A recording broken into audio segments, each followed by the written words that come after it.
Audio clip number 26، اس میں انشاءاللہ عز و جل آپ سورہ بقرہ کی آیت نمبر 74 سے لے کر 77 تک کی تلاوت، ترجمہ اور تفسیر صراط الجنان سنیں گے۔ بسم اللہ الرحمن الرحیم۔ ترجمہ: اللہ کے نام سے شروع جو نہایت مہربان رحمت والا ہے۔ ثم قست قلوبكم من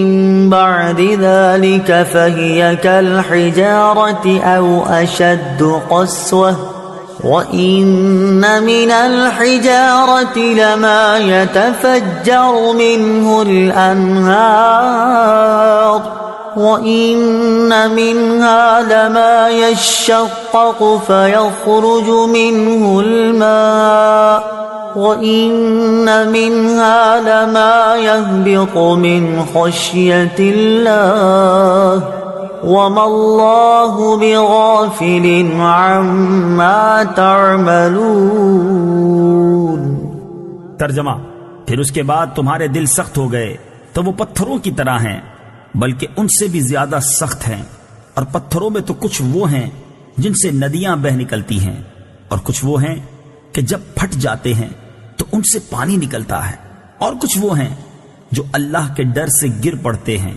اور اللہ تمہارے اعمال سے ہرگز بے خبر نہیں۔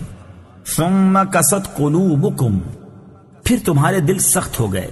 تفسیر صراط الجنان میں ہے، اس آیت کی ایک تفسیر یہ ہے کہ حضور پر نور صلی اللہ تعالی علیہ وآلہ وسلم کے زمانے میں موجود یہودیوں کو مخاطب کر کے فرمایا گیا کہ اپنے آباء و اجداد کے عبرت انگیز واقعات سننے کے بعد تمہارے دل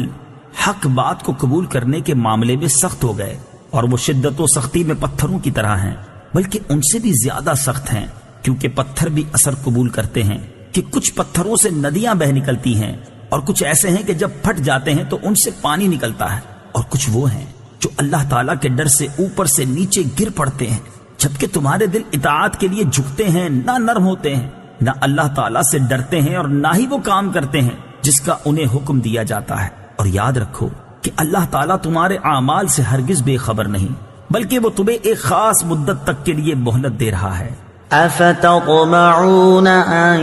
يؤمنوا لكم وقد كان فريق منهم يسمعون كلام الله ثم يحرفونه من بعد ما عقلوه وهم يعلمون۔ ترجمہ: تو اے مسلمانوں، کیا تم یہ امید رکھتے ہو کہ یہ تمہاری وجہ سے ایمان لے آئیں گے، حالانکہ ان میں ایک گروہ وہ تھا کہ وہ اللہ کا کلام سنتے تھے اور پھر اسے سمجھ لینے کے بعد جان بوجھ کر بدل دیتے تھے۔ افتطمعون، کیا تمہیں یہ امید ہے؟ تفسیر صراط الجنان میں ہے، انصار صحابہ کرام رضی اللہ تعالی عنہم کو اس بات کی بہت حرص تھی کہ یہودی اسلام قبول کر لیں، کیونکہ وہ یہودیوں کے حلیف تھے اور ان کے پڑوسی بھی تھے۔ اس پر اللہ تعالیٰ نے ارشاد فرمایا کہ اے مسلمانوں، کیا تم یہ امید رکھتے ہو کہ یہ یہودی تمہارا یقین کریں گے یا تمہاری تبلیغ کی وجہ سے ایمان لے آئیں گے؟ حالانکہ ان میں ایک گروہ وہ تھا جو صرف علماء پر مشتمل تھا، وہ اللہ تعالیٰ کا کلام یعنی تورات سنتے تھے اور پھر اسے سمجھ لینے کے بعد جان بوجھ کر بدل دیتے تھے۔ اسی طرح ان یہودیوں نے بھی تورات میں تحریف کی اور رسول کریم صلی اللہ تعالی علیہ وآلہ وسلم کی نعت بدل ڈالی، تو ایسے لوگ کہاں ایمان لائیں گے؟ لہذا تم ان کے ایمان کی امید نہ رکھو۔ وَإِذَا لَقُوا الَّذِينَ آمَنُوا قَالُوا آمَنَّا وَإِذَا خَلَا بَعْضُهُمْ إِلَى بَعْضٍ قَالُوا أَتُحَدِّثُونَهُم بِمَا فَتَحَ اللَّهُ عَلَيْكُمْ لِيُحَاجُّوكُم بِهِ عِندَ رَبِّكُمْ أَفَلَا تَعْقِلُونَ أَوَلَا يَعْلَمُونَ أَنَّ اللَّهَ يَعْلَمُ مَا يُسِرُّونَ وَمَا يُعْلِنُونَ۔ ترجمہ: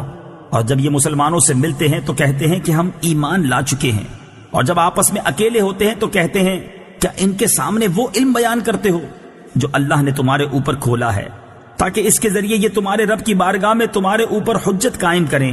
کیا تمہیں عقل نہیں؟ کیا یہ اتنی بات نہیں جانتے کہ اللہ جانتا ہے جو کچھ وہ چھپاتے ہیں اور جو کچھ ظاہر کرتے ہیں؟ وَإِذَا لَقُوا، اور جب وہ ملتے ہیں۔ تفسیر صراط الجنان میں ہے، حضرت عبداللہ ابن عباس رضی اللہ تعالی عنہما فرماتے ہیں، یہودی منافق جب صحابہ اکرام علیہم الرضوان سے ملتے تو ان سے کہتے کہ جس پر تم ایمان لائے اس پر ہم بھی ایمان لائے، تم حق پر ہو اور تمہارے آقا محمد مصطفیٰ صلی اللہ تعالی علیہ وسلم سچے ہیں، ان کا قول حق ہے، ہم ان کی نعت و صفت اپنی کتاب توریت میں پاتے ہیں۔ جب یہ اپنے سرداروں کے پاس جاتے تو وہ ان منافقوں کو ملامت کرتے ہوئے کہتے، کیا تم مسلمانوں کے سامنے ان کے آقا محمد مصطفیٰ صلی اللہ تعالی علیہ وسلم کے بارے میں وہ باتیں بیان کرتے ہو جو اللہ تعالیٰ نے تمہاری کتاب میں بیان فرمائی ہیں، تاکہ وہ اس کے ذریعے دنیا و آخرت میں تمہارے اوپر حجت قائم کر دیں کہ جب ہمارے آقا محمد مصطفیٰ صلی اللہ تعالی علیہ وآلہ وسلم کا نبی برحق ہونا تمہاری کتابوں میں موجود ہے تو تم نے ان کی پیروی کیوں نہ کی؟ کیا تمہیں عقل نہیں کہ تمہیں یہ کام نہیں کرنا چاہیے؟ اس سے معلوم ہوا کہ حق پوشی اور سرکار دو عالم صلی اللہ تعالی علیہ وآلہ وسلم کے اوصاف کو چھپانا اور ان کے کمالات کا انکار کرنا یہودیوں کا طریقہ ہے۔